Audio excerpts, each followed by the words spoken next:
Unveiling the Beatitudes, a deep dive into Matthew 5 to 112 World English Bible US. The context of Matthew chapter 5 to 112 is crucial to understanding the essence of the Beatitudes.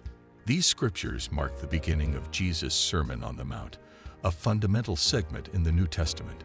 They outline a series of blessings pronounced by Jesus on those who embody certain virtues and attitudes, offering a spiritual and moral compass for followers. A brief overview of the Beatitudes reveals a set of 8 or 9, depending on interpretation, blessings.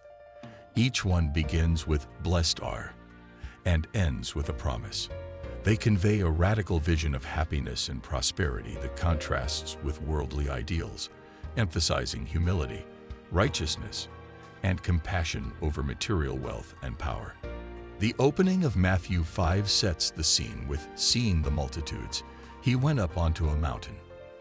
This is significant as it depicts Jesus intentionally withdrawing from the crowds to deliver his sermon. The mountain is symbolic, often representing a place of revelation or divine encounter in biblical contexts. Jesus' choice to deliver the sermon from a mountain carries immense significance. Mountains in biblical narratives are often associated with pivotal moments of divine revelation, wisdom, and guidance. By choosing this setting, the gospel subtly underscores the profound spiritual authority and wisdom emanating from Jesus' teachings. Verse 2, "He opened his mouth and taught them," signifies the commencement of Jesus' sermon. This phrase is more than mere description. It emphasizes the importance and authority of Jesus' words. In biblical context, the phrase "opened his mouth" is often used when something of great significance is about to be spoken. Delving into the first beatitude, "Blessed are the poor in spirit," we uncover profound depth. The term "poor in spirit" refers to those who recognize their spiritual poverty, acknowledging their need for God's grace and guidance. This humility and dependence on God is a pathway to blessedness. The promise of the kingdom of heaven to the poor in spirit establishes a beautiful paradox.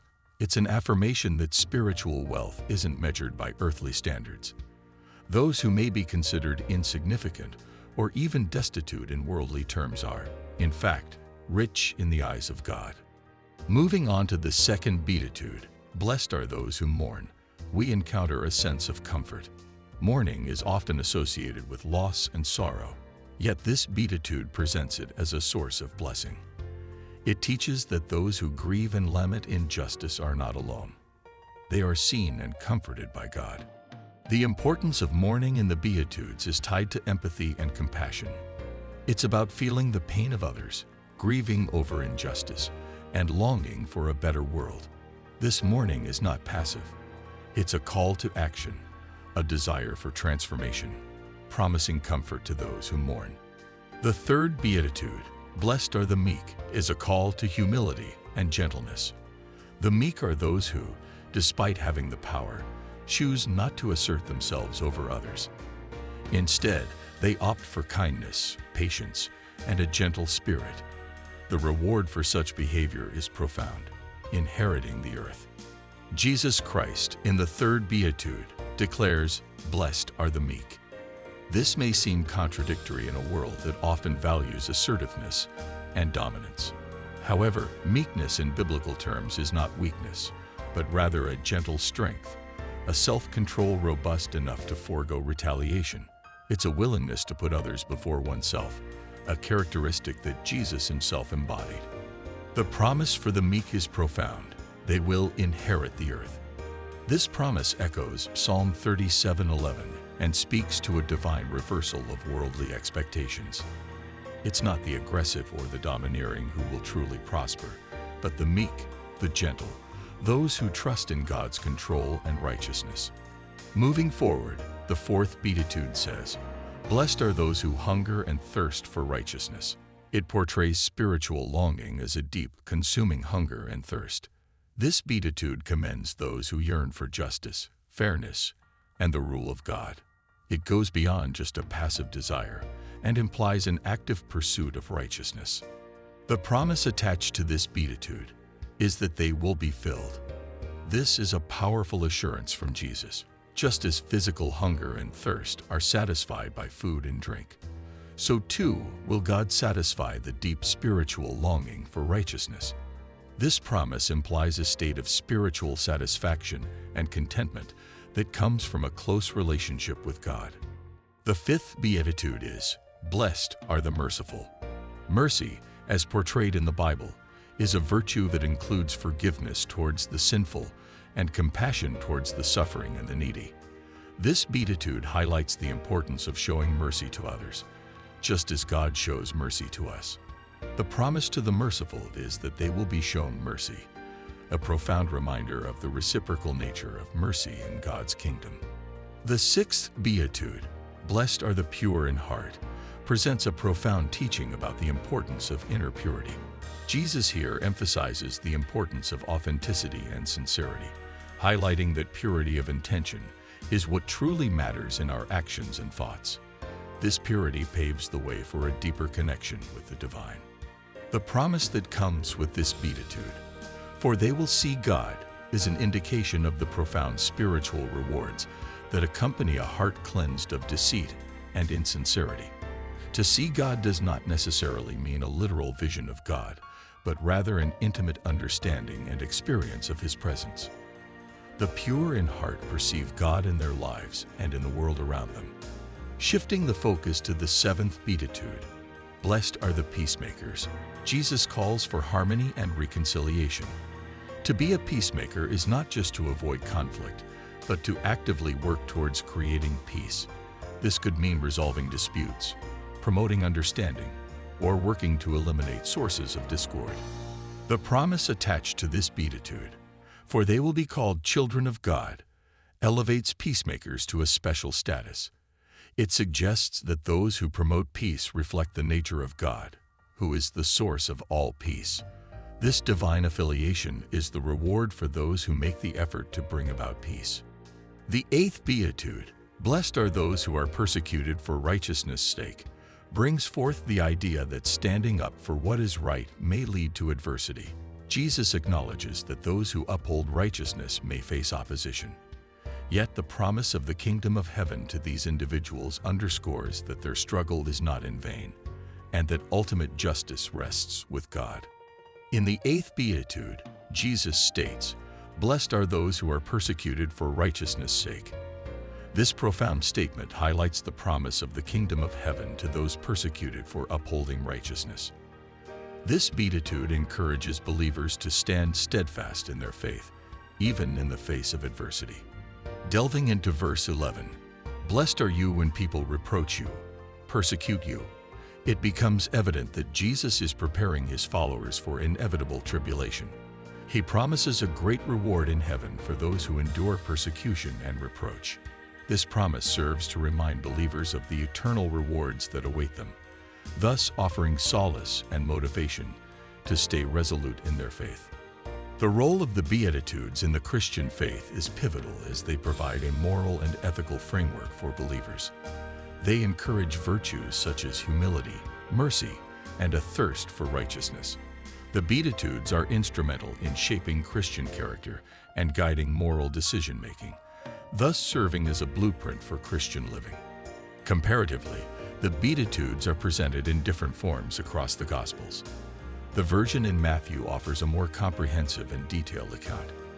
However, the essence of the teachings remains consistent across the different Gospels, emphasizing the importance of these values in Christian living.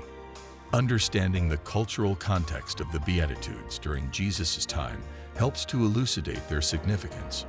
The values and virtues promoted by Jesus were countercultural, challenging the norms and expectations of society at the time. This historical perspective enhances the appreciation of the courage and conviction required to live out these Beatitudes. The cultural context of the Beatitudes during the time of Jesus offers a fascinating insight into their profound significance. In a society marked by rigid social hierarchies and strict religious practices, these teachings challenged the status quo, emphasizing spiritual wealth over material prosperity, humility over arrogance, and compassion over indifference. The Beatitudes were a radical call to change, urging individuals to embody these values in their everyday lives. The timeless relevance of the Beatitudes in today's world cannot be overstated. Despite the vast changes in society and culture, the core message of the Beatitudes remains applicable. They serve as a moral compass, reminding us to prioritize kindness, forgiveness, humility, and righteousness.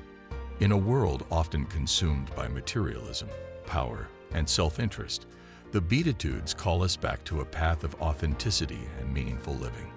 The Beatitudes are not just religious teachings, they are a call to Christian virtues and values. They define the essence of Christian discipleship, urging followers to embody love, mercy, humility, and peace. They challenge us to look beyond ourselves, to extend compassion to those who mourn, to seek justice, and to be peacemakers. These are not just spiritual virtues, but practical values that can transform our personal relationships and communities. Reflecting on the Beatitudes as a roadmap for Christian discipleship, we see that they provide a clear and challenging path to follow.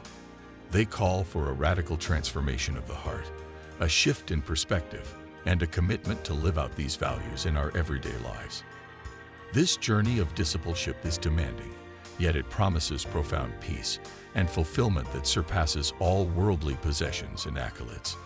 The Beatitudes serve as a profound lesson in humility, righteousness, and peace. They challenge the human tendency towards pride, selfishness, and violence, calling instead for a spirit of meekness, a thirst for righteousness, and a commitment to peacemaking. This revolutionary message of the Beatitudes invites us to reimagine our lives and our world through the lens of Jesus' teachings. Jesus' Sermon on the Mount, in particular, the Beatitudes, is a profound piece of literary work. The use of language and metaphors is captivating, appealing to both the intellect and the emotions. Each Beatitude opens with "Blessed are," a phrase that signifies divine joy and perfect happiness, while the promises attached to each represent rewards both in this life and in the life to come. The Beatitudes, therefore, serve not just as moral teachings, but also as literary devices that effectively communicate the essence of Jesus' message. In the face of ethical dilemmas and moral quandaries, the Beatitudes provide a compass for decision-making. They challenge us to prioritize the spirit over the flesh, love over hatred, humility over pride, and service over self-interest. When faced with questions of right and wrong, the Beatitudes urge us to consider not only the immediate consequences of our actions, but also their long-term impact on our spiritual well-being. The Beatitudes are more than just a set of rules. They are a guide to achieving true happiness and satisfaction in life. They teach us that genuine joy does not come from worldly possessions or personal achievements, but from the pursuit of righteousness, the practice of mercy, and the cultivation of a pure heart. They remind us that the path to true contentment lies not in self-gratification, but in self-giving. Personal reflections on living out the Beatitudes can be enlightening and transformative. They make us question our values, attitudes, and actions, prompting us to strive for a life of higher virtue. They challenge us to be meek in a world that glorifies power, merciful in a society that demands justice, and pure in heart amid a culture that celebrates deceit and hypocrisy. The Beatitudes are countercultural, challenging societal norms and values. They confront the world's obsession with wealth, power, and success, offering instead a vision of happiness rooted in spiritual poverty, meekness, and hunger for righteousness. They present a radical inversion of worldly values, promising the kingdom of heaven to those who are poor in spirit, comfort to those who mourn, and satisfaction to those who hunger and thirst for righteousness. The Beatitudes, as presented by Jesus, can be seen as a countercultural manifesto. In a society where power, wealth, and status are often pursued, the Beatitudes call for humility, mercy, and righteousness. They encourage us to mourn, to be meek, and to thirst for righteousness. These are not qualities typically celebrated in society, yet Jesus presents them as the pathway to true blessing and happiness. In this way, the Beatitudes challenge our societal norms and values. The role of the Beatitudes also extends to social justice and advocacy. The teachings urge us to be peacemakers, to show mercy, and to stand for righteousness, even when it results in persecution. This commitment to justice and equity is a powerful call to action for Christians to engage in social advocacy. This is a call to stand up for the marginalized, the oppressed, and the forgotten in society. It's a call to embody God's kingdom here on earth. A deeper understanding of Jesus' teachings is possible through the Beatitudes. They provide insight into the heart of his message, a message of love, grace, and transformation.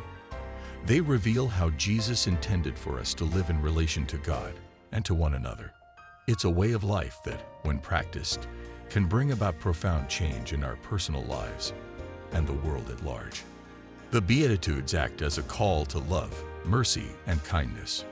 They urge us to show compassion to those who are suffering, to extend forgiveness to those who have wronged us, and to seek peace even with our enemies. These teachings remind us that every person is precious in the eyes of God and deserving of love and respect. In conclusion, the enduring power and influence of the Beatitudes in Matthew 5:1-12 cannot be understated. These teachings have shaped Christian thought and practice for centuries, and they continue to challenge us in our contemporary context. They remind us of the radical nature of Jesus' message and the transformative power of living out these seemingly counterintuitive blessings. It's a call to a life of humility, righteousness, and peace, a call to live as citizens of God's kingdom. The Beatitudes are a set of blessings described by Jesus in the Sermon on the Mount in the Gospel of Matthew. They outline a series of 8 blessings, often seen as a guide to living a spiritually fulfilled and blessed life. Each Beatitude begins with the phrase, "Blessed are," and is followed by a description of those who are blessed, such as the meek, the merciful, and the peacemakers. The Beatitudes are considered foundational to Christian teaching and are often used as a source of ethical and moral guidance.